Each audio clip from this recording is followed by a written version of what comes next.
Dress regulations have always been capable of producing arguments. Every generation of adults appears to believe that the younger generation has finally gone too far. Hemlines rise.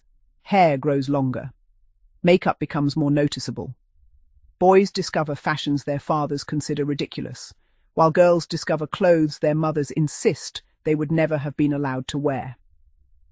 Usually, after a few years, yesterday's scandal becomes tomorrow's perfectly ordinary fashion. At Oxford High School, however, the regulations surrounding dress were remarkably detailed. The rules discussed after the prom included restrictions on revealing necklines and backs, transparent material, exposed midriffs, and the height of slits in dresses. Strapless and sleeveless gowns were permitted, but considerable attention was given to precisely how much of the body might remain uncovered. Even ordinary school dress regulations could be measured surprisingly precisely.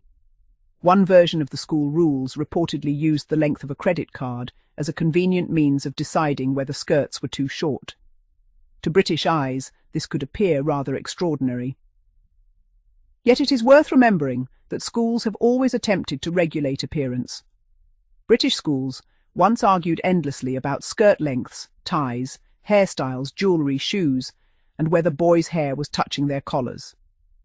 Pupils who believed themselves to be making a perfectly reasonable fashion choice could suddenly discover that a teacher regarded the same thing as an act of rebellion. The difference in Alabama was the punishment available when those rules were broken. That transformed an ordinary argument about clothing into national news.